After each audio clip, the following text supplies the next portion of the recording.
Hello and welcome to another edition of The Tigers Down Under. I'm your host as always, Alex, and with me I have Logan.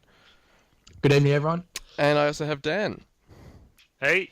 We haven't had a game this past weekend, which is why we didn't record an episode last week, but we'll be discussing the poor result against Arsenal, the 2-0 defeat at the Emirates, before we look ahead to our upcoming game against Burnley, and we'll also throw in some discussion about the training camp the players have been on, as well as looking at another player this week after our first player last week that we discussed in David Myler.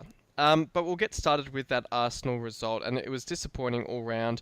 However, the boys did look pretty good, and Grzycki and Markovic, I thought, on the wings looked absolutely terrific and really terrorised that Arsenal defence a couple of times. I'll start with you, Dan. We'll look at the positives first. Obviously, there's a lot of controversial moments to discuss as well, but what did you take out of the match from a positive point of view?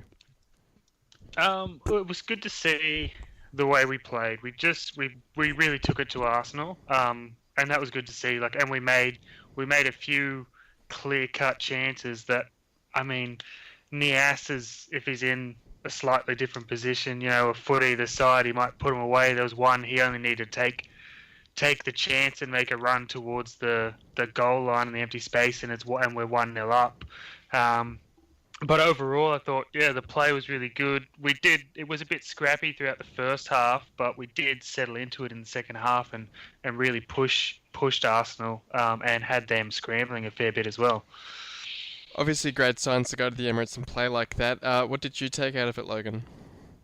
Yeah, I think the biggest thing to take out of it was, I think Tom Huddlestone in his post-match conference, actually went on to say how the disappointment feel around the camp after coming away from the Emirates and losing kind of says a lot about where we've come from. To go to a place as big as the Emirates and to come away genuinely feeling aggrieved that we didn't take anything from the game, I think just shows the turnaround in the way the players' attitudes are towards every match that they come into contention with. I guess probably the biggest complaint under management of Steve Bruce was we never really found ourselves on the positive side of those big games because we almost took a losing mentality into it. And I think that from Huddlestone's comments, it seems like there is a sense of belief in the camp that we can kind of go anywhere and take results. Yeah, and as much as it was disappointing to lose the game, it was almost good in the sense that it was disappointing. It was disappointing in the sense that we thought we could actually get something out of it, and the way we played, we could have got something out of it. Whereas, only a couple of months ago, we'd have been happy just to lose by less than 2 goals or 3 goals. So it was good to be able to go into the match expecting to get a result, and even though we didn't get one, I guess it isn't the end of the world, and we've now picked up 4 points from 4 games where we probably would have expected to get none.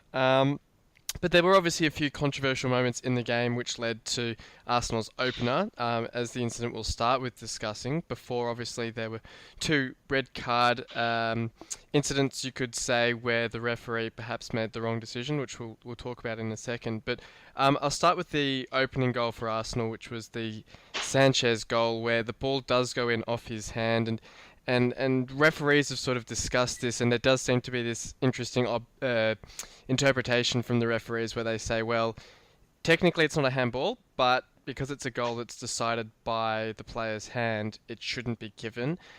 Logan, what's your take on it, whether it was actually a handball, whether it wasn't, whether the goal should have stood?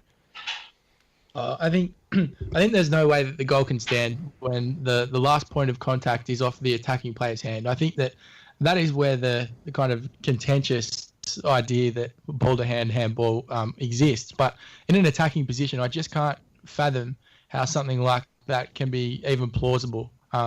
Knowing the kind of the ramifications that a goal has in a game, it just shouldn't be allowed. And I think that there was obviously kind of national uproar. The game got a lot of media because of the nature of it.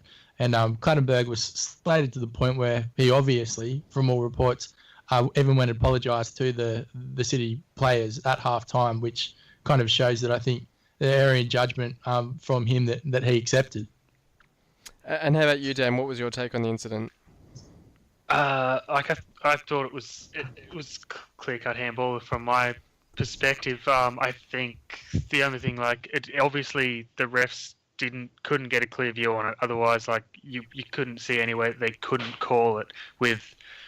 The calls have come, ball to hand, hand to ball, all the different issues with officiating handballs, but like when you consider like, yes, he's gone in and it's ricocheted up, but he's got his hand above his head. That's like 2 meters that the ball's traveled before it's hit his hand and gone into the goal. Like it hasn't. It's not like it was out but by his side and it's only like it's quickly flicked up. Like it's a fair distance that it's traveled before it's gone in off.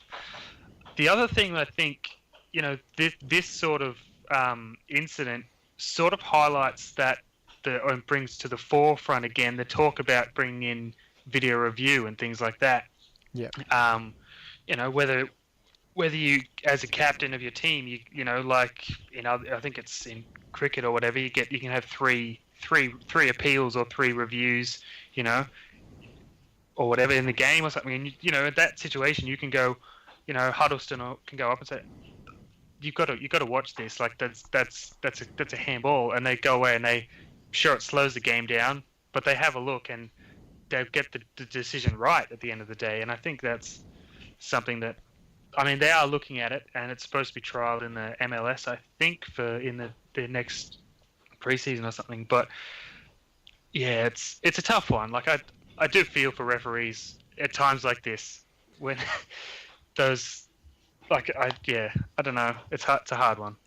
I guess the counterpoint on that one would be that it's been a week and we're still debating it. So whether the officials could get it right watching the video replay is another issue. But I think you're spot on there in terms of, if he'd had his hands out by his side, you think, okay, well, fair enough, that's him in his motion for running and stretching for the ball. But to have your hand above your head, straight up in the air, I think it raises also the interesting point about attackers versus defenders and how you call a handball.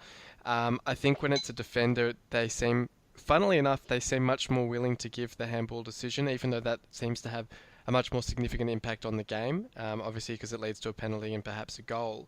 Whereas when it's the attacker who might handle the ball accidentally or have his hand out from his side or something like that, they seem much more reluctant to actually pay the handball decision against the attacking players, which, in my mind at least, is sort of the opposite of what you'd expect, because you would expect the referees to sort of bottle the more important decisions that would have the larger impact on the game. But as we saw later in the match, whilst I don't think you can deny that Clucas does, lean his arm towards the ball and therefore deserves to be sent off, it seems a much more clear-cut decision and the referee does pay it. So it's an interesting one in terms of how they perceive these incidents and when they're more willing to pay the handball. I remember there was the El Mohammadi at Tottenham a couple of years back where the ball flicks up off his boot, hits his hand, which is by his side, and they pay the handball for that, which, when you consider, comparing it to Sanchez, the ball flicks up off Jakupovic, but in this incident, Sanchez has his hand above his head, so it's even further away from the ball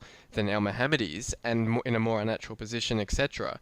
But they don't pay it for Sanchez, they do pay it for El Mohammadi when El Mohammadi's the defender, and it leads to a penalty and we lose the game. So it's a bit interesting how they perceive these sorts of incidents, and I think they probably need to clarify the rules a little bit around those. But one incident that I don't think needs any clarification from the rules, but would certainly like a clarification from Clattenburg and the FA, was the last-ditch challenge on Markovic from Gibbs, which certainly seemed to be a red card and quite a blatant one at that.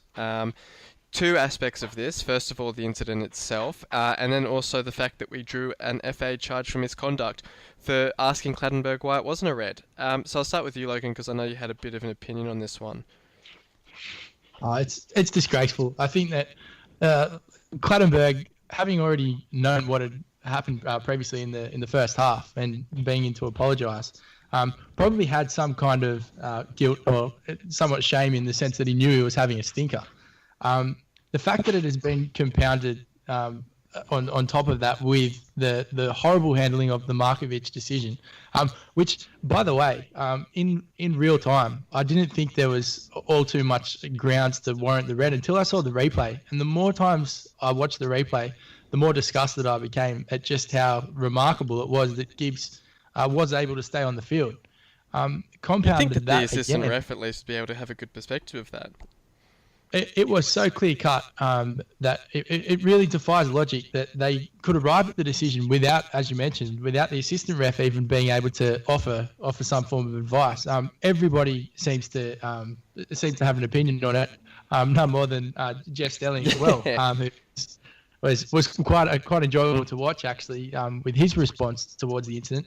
But as you mentioned, I thought the City players were well within their right to kind of ask the question of Clattenburg, regardless of the nature of how they did it, given the magnitude of the situation in context of the game. Markovic pulls through on goal and scores. You've and Arsenal potentially down to 10 men, perhaps, is the other alternative. You're looking at a totally different match.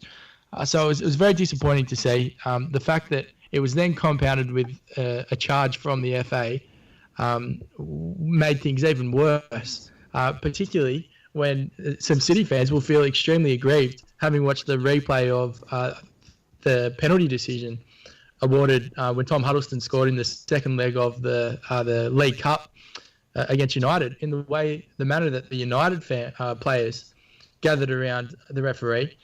Looked from viewing it to be the exact same thing, potentially even worse, and nothing was kind of mentioned. So, look, I think poorly handled all round by the officials, and then for the FA to chime in just made things even worse. I think City fans are well within their right to feel aggrieved of the entire events that surrounded the Arsenal fixture. Absolutely, and I hope that the next time that we get a contentious decision in our favour and the opposition surrounds the ref, I would certainly hope that the club will be sending that footage to the FA and demanding that there be some sort of action taken against the opposition in that instance, because it's been incredibly inconsistently paid this season. I don't think I've seen many other charges apart from Chelsea, who I think have a bad record with it anyway. But there certainly doesn't seem to be much consistency in terms of doling out those sorts of fines. And as you say, compounded with the poor decision, just really rubs salt in the wound. Dan, I'll get your opinion on that incident as well, but also bring into it the Walcott incident, where there are a few different incidents within one passage of play that really could have accumulated into a red card, whether it was the throwing the ball at the linesman, going head-to-head with Maguire, or then having a few stern words with the ref himself. Each of those in isolation, I reckon, could have been a yellow card, and certainly altogether would probably almost warrant a red. Yeah, on Gibbs's tackle on Markovic, well, it wasn't a tackle. He didn't look at the ball. He took Markovic out. Yeah. He was not trying to make a tackle at all. He just was stopping the man. In contrast to Sanchez's handball, and with like potential that refs didn't have clear line of sight, those two players were well away from everything. If the linesman could not see that, he needs to go to the optometrist. And Clattenburg should have been in a position to see that. And even if he couldn't see, if there was some part of that being blocked, it was still pretty clear what had happened. Gibbs didn't get the ball. Markovic went down after Gibbs came across. Put two and two together.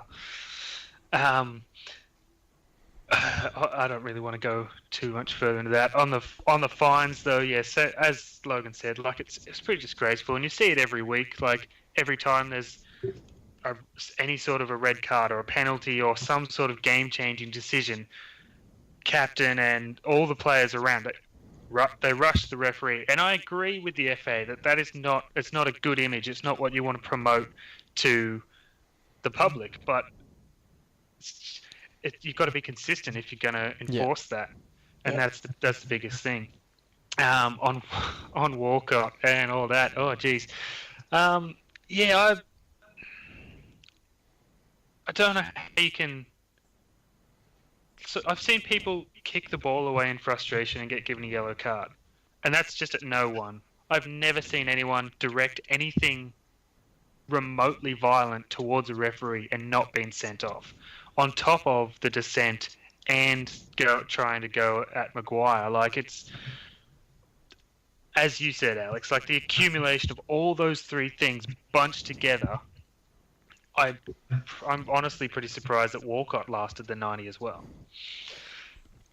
Yeah, I mean, so I think there's a few incidents there that have all kind of accumulated into a pretty sour taste in the mouth towards Clattenburg, who traditionally, in fairness, has actually been quite a good ref towards us. When I saw that he was ref in the game, I was quite happy because I have memories of, I think it's the United game at our place back in 2014 or 2013. And he was quite good with calling United players out on a few dives and not really taking much stick from them. And he's usually pretty good at sticking up for the smaller clubs against the big clubs in those sorts of situations. So I was pretty surprised at how he behaved or how he reffed the game against Arsenal. And it seems he's fled the country. He's off to, I think he's off to the United Emirates, or he's off to Saudi Arabia or somewhere like that. I've forgotten the exact country in the Middle East where he's now off to ref on £1 million a year wage, I think it is. So good luck to him over there, I suppose. But it's an interesting career choice 1 week after a pretty big Premier League game. On the game itself, we'll just finish off with the actual game itself, and I'll get from both of you. You're probably the top 3 players of the match, just so we can finish off rounding this out with a bit of a positive chat. So Logan, who do you reckon would be your top 3 players in the match? I think without a doubt, Markovic was probably the best on the pitch by quite some margin. He was outstanding, and particularly when you kind of had that feel when he first came in, was he going to put in a shift, or is he going to be that Diami type player who kind of goes missing and then shows up with the moments of brilliance? I thought he was exceptional. Huddlestone continues to kind of defy the odds. The form that he's in at the moment is just incredible for us, and it really is the true Tom Huddlestone that we've kind of wanted to see for years, and has kind of been the main reason that he hasn't been selected for England because of the consistency. Arguably, he's just in the form of his career, and he's fantastic to watch. And I also thought that those two were the ones that stood out. But I also thought Grzycki was also quite a standout as well. Dan, did you have any players to add to those 3? Well, I would have said Markovic as well. He was he was head and shoulders like best player on the pitch in my opinion. I thought Grzycki was good, but I did think he was a little bit in and out of the game at times. Huddlestone, actually, I thought it was one of his poorer performances over the last month, but I think that just shows how much we've come to expect from him, how much his stature has grown, and how much he's showing. But I thought the 2 centre backs both had pretty strong games, and I wouldn't be amiss in putting their names forward, I don't think. Yeah, I mean, I agree on the point that Grzycki faded in and out of the game. I mean, to a lesser extent, so did Markovic, but he was certainly much more consistent in his application. But probably the highlight of the game for me just about was Grzycki's outside of the foot cross into the box onto Nias's head, where if I think it was our first big chance, where if Nias had actually directed the ball back across goal, it was a certain goal, and it was just a brilliant passage of play to watch. And yeah, hopefully as Grzycki and Markovic get their fitness levels up, because we have to remember, I mean, they've both been in and out of their former clubs' teams, so their match fitness would be only now coming up to 100%. So hopefully as they get better match fitness, that'll help them stay more consistently in the games. That's probably a good segue to talk about our Portuguese training camp, which the players have been on for the last 7 days, give or take. There hasn't been a whole lot of press out of the training camp, so everything we sort of say here is just going to be speculation. But I'll get thoughts from you first, Dan, on the significance you place on this training camp, whether you think it's going to have a strong positive impact on our season, finishing it off, whether you think having this break without a game for a week is sort of disruptive, or if you think it's really good to get away with Silva and kind of implement his tactics. I think if they come out in the next couple of weeks and pick up results, this training camp will be a masterstroke, because they've had a big run of fixtures and they've brought in a bunch of new players, and they've somehow managed to get a few points that no one really expected. But there were 7 new players to the squad, and they've now played 2 or 3 games together, and they've only been in the club for 2 weeks. It's a good opportunity to take them away from the KCOM, away from and all the English media and everything, and just get away get to know each other, get back to working on the structure and how they want to play, how each player plays, and how the players around them play. I honestly think it's a good thing. I think it's good. They'll go away, and some of those guys who are lacking the bit of match fitness, they've got a week off to work really hard and try and pick up a little bit. But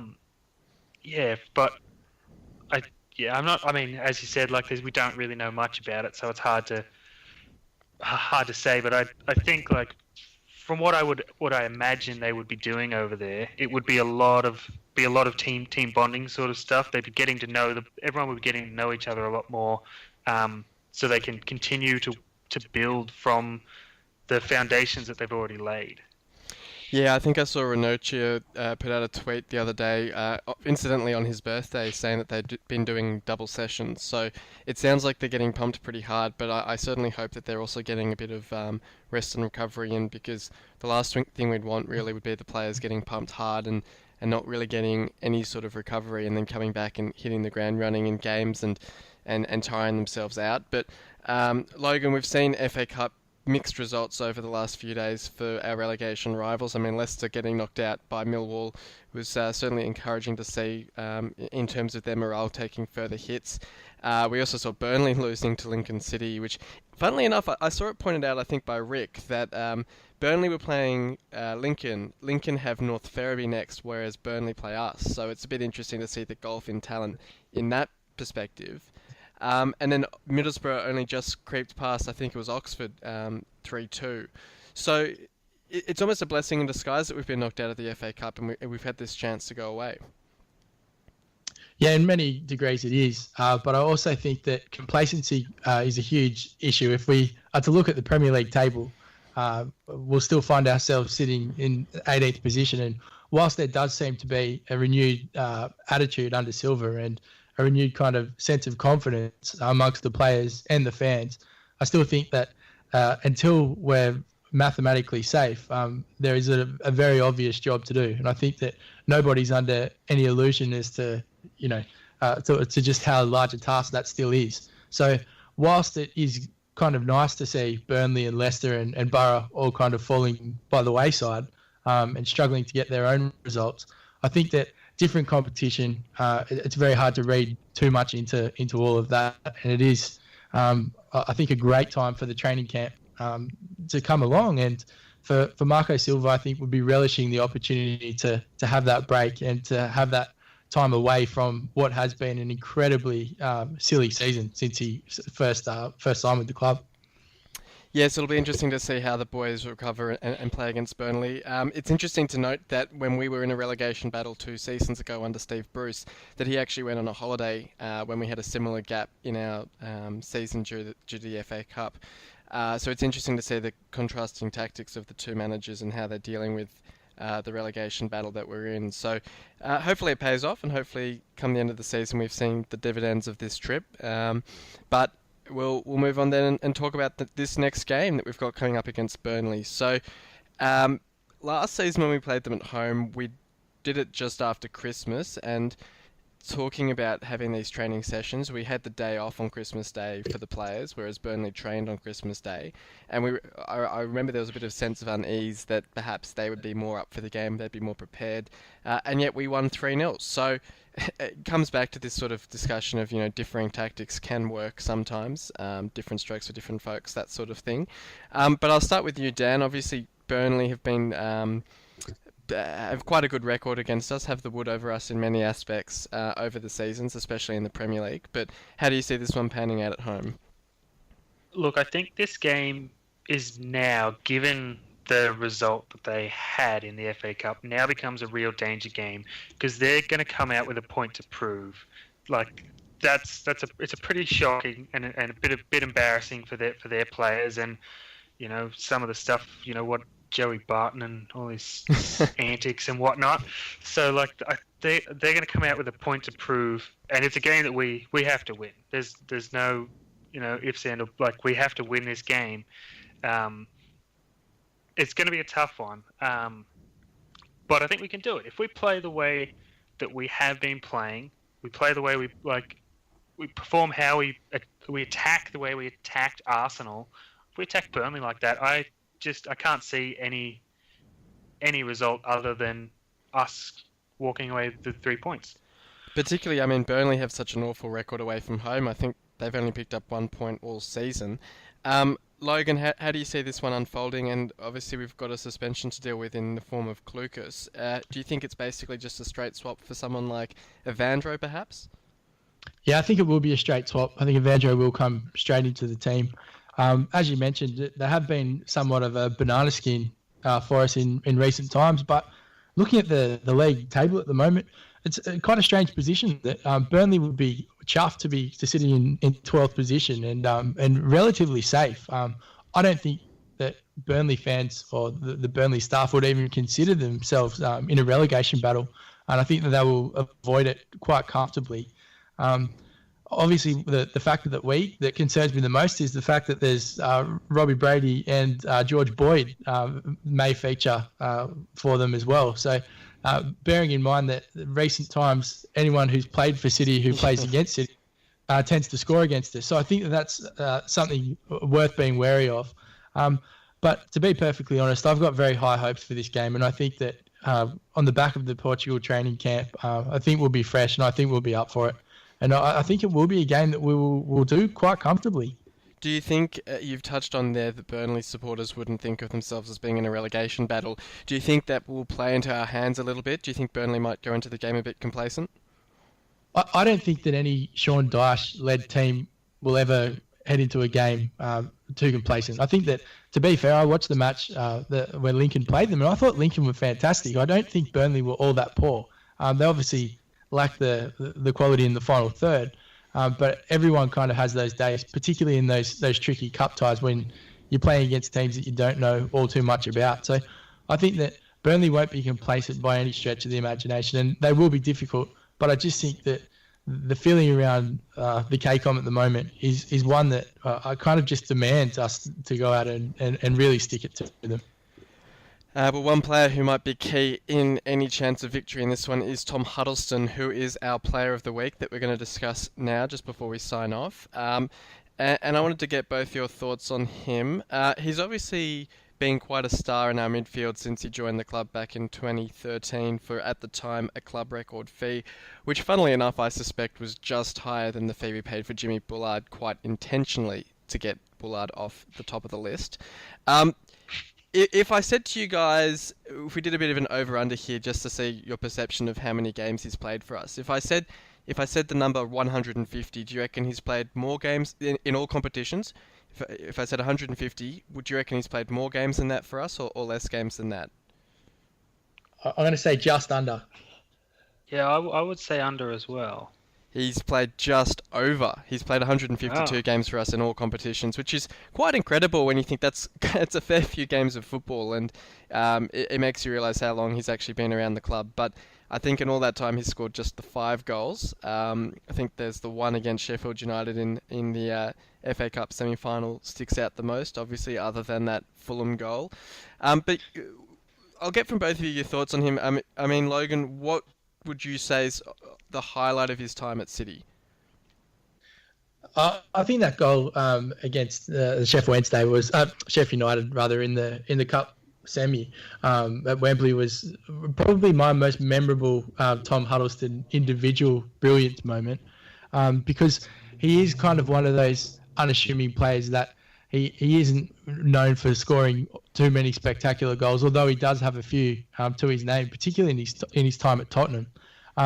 But what Tom Huddlestone does, and I remember vividly when we first got promoted when he was in the team, is there was a very common theory going around that if you shut Tom Huddlestone down, you shut Hull down. And I think that for kind of national media to be picking up those kind of things, it's people who are watching the game in the know seem to rate him very highly to our setup and how we seem to play, and he dictated terms. So I think it's undoubted that his passing ability is perhaps the best, or one of the best, if not the best, that we would have been privileged to have in the City ranks, potentially of all time. So I think that kind of sums up Tom Huddlestone, and he really does play a massive part in the way we go about business. If Tom Huddlestone does play well, we usually have good games. And how about you, Dan? What's your fondest memory of him, or highlight, I suppose, of his time at City so far? You mentioned the Fulham goal, and I can picture the whole thing. And I've running over to the sideline to get his hair clipped so they could do the charity thing and all the. It was such a good moment. Like, I mean, it was a bit more of like a personal moment for him than for anything that was great for the club, because I think 6-1 or something that game. 6-0, yeah. Something. Yeah. But that's probably still one of my favourite Huddlestone moments. Look, he's a great player. He's, as Logan's pointed out, like, his passing is second to none. Like, not only in just our team. I think within the Premier League, like, he's got to be up there in the best natural passes of the ball. Yeah. And as like Logan was saying, that the media was saying that to shut Tom Huddlestone down is the way to go about shutting City down. Well, I think that is often a harder task, like, on paper than it is in reality. He's a big man, and he's not that mobile, but he has some footwork, and he can work his way out of a tight space, as we've seen the last few weeks, like, just in the box, and pulls a turn and just that you wouldn't expect a player to make in those situations. But he has great awareness, and his vision's just tremendous. I mean, he'll spot a player for a pass, half the ground away that you wouldn't even think of as an option, and his pass just opens the game up entirely. Yeah, I think the other thing that I think he was really unlucky, and I think to not be playing for a lot of the season. I should finish that point before I continue. I think that with Huddlestone, I think for some reason it's this. I don't know what it is in football, but there's this weird thing that if you don't have natural pace, people assume that you aren't fit, and that is what Huddlestone has suffered for a lot of his time at City. Whenever he's been out of the side, he's been accused of not being fit. And he didn't play that much this season. And Marco Silva came in and he put him on, and he played 90 minutes almost just game after game after game. And you go, well, he's obviously not unfit. So it's just this thing where they go, oh, he's not mobile enough, or he's not fit enough, or this. But he's smart. He's so smart. He's such an intelligent player that he's built his career regardless of that fact. Yeah, absolutely, and that's a great point. And we touched on it slightly earlier. I think he's only got a handful of caps to his name for England, and I think after that Fulham game there was a lot of talk and a lot of pressure to put him back into the England squad, which failed to materialise at the time. Do you think it's sort of passed him by now, the opportunity to get back into the England team? I mean, he's almost, he's 30. He's only just turned 30, I suppose. So he's sort of, I wouldn't say nearing the end of his career by any stretch, but he's certainly in the latter stages of it. He's closer to the end than he is the start. Logan, do you think there's any chance he could make his way back into the England side? Look, I think that it's always a possibility, particularly with the form that he's in at the moment. Anyone who watches Tom Huddlestone play week in, week out, if he's able to continually repeat these performances and play in the consistent manner that all City fans hope that he does, then anything is possible. And I wouldn't be surprised if he was to force his way back into the squad, perhaps even if he obviously wasn't to start. But he definitely may have a role to play in national or international games just yet. But I think that a testament to his new lease of life under Silva, he just looks like he's a renewed player. So to write him off would be to our detriment. I think that there's a lot more to give, and I wouldn't be too surprised to see it if it did happen a little bit down the track. And how about you, Dan? Do you reckon there's a chance it could happen? There's always a chance, as you say. But I mean, I couldn't even tell you who the incumbent centre mids are in the England squad lineup at the moment. But he basically, I reckon he'd basically be fighting with Henderson. I reckon. I mean, I'm usually quite bad at comparing player to player specific roles, but I would say that Henderson's the one in that team who's there for his range of passing, and I think that would be the sort of the player that he'd have to dislodge.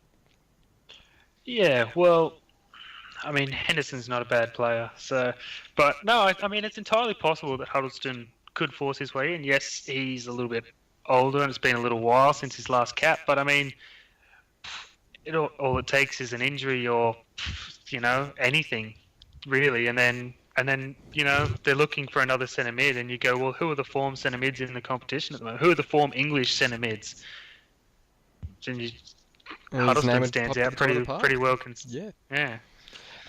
As a final question on Huddlestone before I get tips for the game against Burnley, one final question. I'll start with you on this one, Dan. Admittedly, we're all three of us quite young, so we don't have a huge amount of comparisons for this question. But would you say that Huddlestone is the best mid that City has ever seen? From the few years that I've been following the team and the club, he has some of the best attributes that you would want in a midfielder. But it's hard to say. Like, it's a very tough question to say. Is he the best midfielder? Because you can't really compare comparing him to Sean Maloney. It just as two players from the squad, they have completely different roles within the midfield. So it's tough. But I mean, he'd have to be up there as one of the best high quality midfield players that we have had. Yeah, so perhaps that's a better way to phrase it, is in terms of his technical ability. Logan, what's your take on it? Look, I agree. I think that Tom Huddlestone is certainly up there. I think the only one in recent times that I'm going to say something very controversial and extremely unpopular.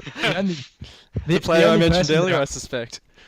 Yeah, the only person that I could rival him with, as far as of what we've seen in potentially the last sort of 10 to 12 years, is Jimmy Bullard. He's the only person I think that you would put in the same kind of range as Huddlestone for technical ability.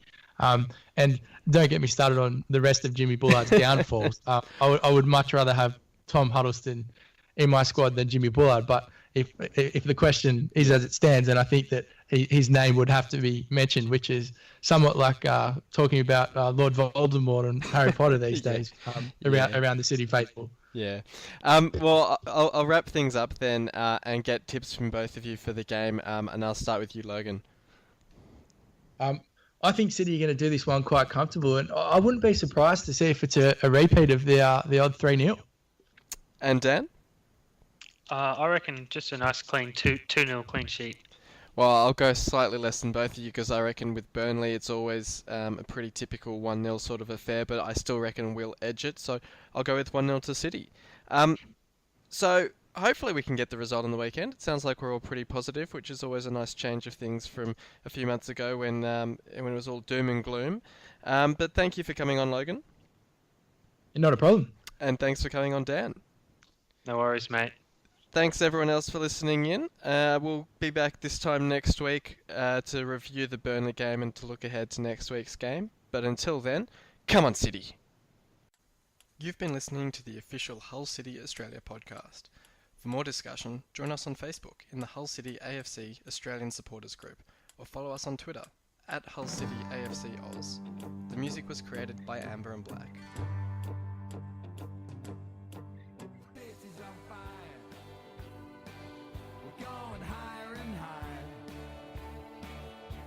There's no turning back 'cause you're out.